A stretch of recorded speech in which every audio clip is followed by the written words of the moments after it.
Hi guys, good afternoon and welcome back once again to the EdWord. I'm your host Eddie, and in today's video I'll be discussing what I had thought of that hilarious, surprisingly dark, but above all hilarious and super satisfying and super funny first season of the new Peacock show, MacGruber. It dropped 2 days ago on Thursday. I was busy at work all day Thursday, and immediately afterwards I went to go see Spider-Man No Way Home, which was fantastic. Highly recommended. I did a film review on this channel just a few days ago. It's one of the more recent videos. You can find it here somewhere on this channel.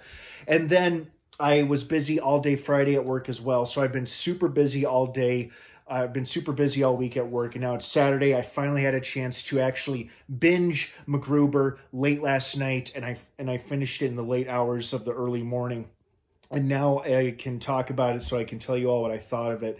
And before I get into all of that, of course, please be warned that this is obviously a spoiler-filled season review. I'm going to be discussing the entire first season, all 8 episodes. So if you're currently watching MacGruber and you're in the middle of it, or you've just started, or maybe you haven't started at all, do not keep watching or listening to this video, as I'm going to be dropping massive spoilers, plot details, character stuff, all that jazz. That being said, you have been warned. Let's get right back into it. First and foremost, this is the sequel we never got. The movie MacGruber came out 11 years ago. I was probably one of the few people who thoroughly, authentically enjoyed and loved every minute of it because it's so goddamn funny and entertaining. Unfortunately, it was a total box office bomb and flop overall. Did not do well with critics. So needless to say, if this film was trying to establish a franchise, all those plans died almost immediately. However, I guess over the years, it's developed a new cult following or just overall appreciation of what it is and what people embrace it to be. So now we have a new TV show, which is a sequel to the movie. And this show, at least this first season, felt like the sequel that we have been waiting for 11 years. And it's satisfied on every level. The humor was the same, as was the action and excitement of it. The characters were enjoyable and funny as hell to watch. And, it was 8 episodes, each one ranging from 23 minutes to almost slightly over 30 minutes. But it felt like a movie. And it felt like the movie sequel we never got until now. And now, thankfully, hopefully, no announcement or official confirmation yet, but hopefully this will be an ongoing series. So maybe, just maybe, we'll get a second season, even though it ended on a pretty conclusive matter, with defeating the bad guy and then Vicky being pregnant with his child, so he's going to be a father. That could be laying the groundwork for a possible second season, but it also could have been the happy ending to a 1-season show. So we'll see how this does, and we'll see if Peacock or Universal announces a second season or not.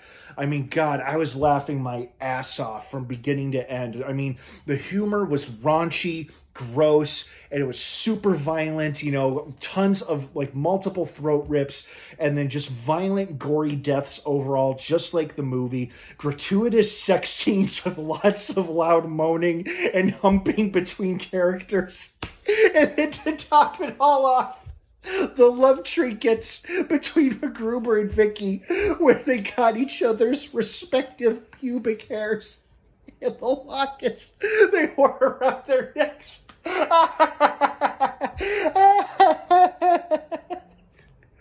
Oh God, see, I'm still laughing because it's funny as hell.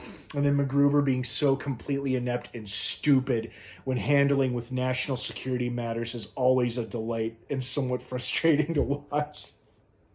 And we had some great new character additions too. Lawrence Fishburne, Sam Elliott, Billy Zane as Queef.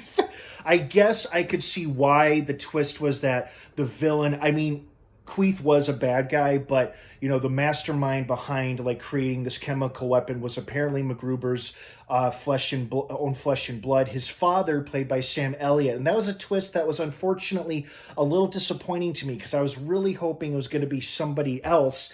But I guess we got his dad was the mastermind behind the whole chemical weapon thing. I don't know if his interests aligned with Queef's interests. I don't think it did. It sounded like he wanted to kill a whole lot of people for just starting the world over for himself and the Russian businessmen who paid him to do it, I guess. I don't know. But Sam Elliott usually plays a great good guy, but he played a pretty good bad guy in this too. So at first I was a little opposed to the father being the villain, but as the final episode of season 1 went along, I am slowly more and more embraced towards it. And it got surprisingly dark for such a funny show when it's revealed that Queeth didn't kill MacGruber's mother like MacGruber and the rest of us were led to believe, but his own dad. And then it traumatized MacGruber so much he convinced himself it was Queeth, but it was his own father. And so it got kind of dark. MacGruber was fighting his father who had killed his mother. And it was, it felt surprisingly a little emotional because you really felt sorry for MacGruber. He found out this horrific revelation that his father's a madman who murdered his own mother to carry out his plots for world destruction. And he's always disregarded and disrespected MacGruber. And I felt pretty bad for MacGruber. This got surprisingly emotional in the final episode, but that was probably the whole idea. Thankfully, there was plenty of violent deaths and hysterical moments and satisfying character deaths, like blowing Sam Elliott up with a rocket launcher and saving the world right as it ends at the 69-second mark was hysterical. Oh, God, it was funny. This first season was everything I personally would have wanted to have seen in a second MacGruber movie, and I'm damn glad we got it.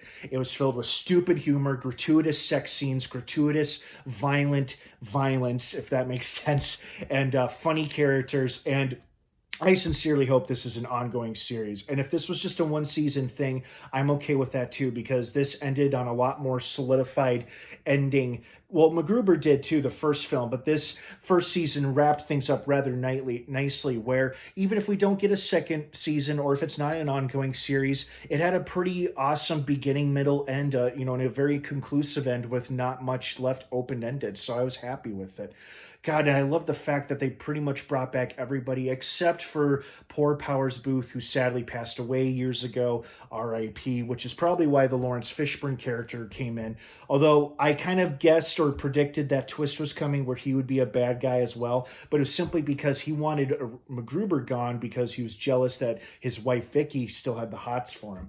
So it might have been a bit predictable, but it was still nonetheless entertaining. Like I said, I was a bit let down with the father Sam Elliott twist, and then I predicted or I saw the Lawrence Fishburne twist coming, but it didn't take away from my enjoyment and overall viewing of it and me laughing my ass off at everything else. So well done, MacGruber season 1. Here's to season 2 and hopefully just an ongoing series overall. And if we don't get it, that's okay, because this was an excellent follow-up to such a funny movie. Hope you guys enjoyed MacGruber as well. What did you think of it? Did you like it? Did you hate it? Were you expecting more, expecting less? Let me know what you think down below in the comments section. Have an awesome rest of your day. MacGruber, the movie, and the TV show are now both streaming on Peacock for your viewing pleasure. Have an awesome rest of your day, everybody. Thanks for watching. And of course, until next time, may the force be with you.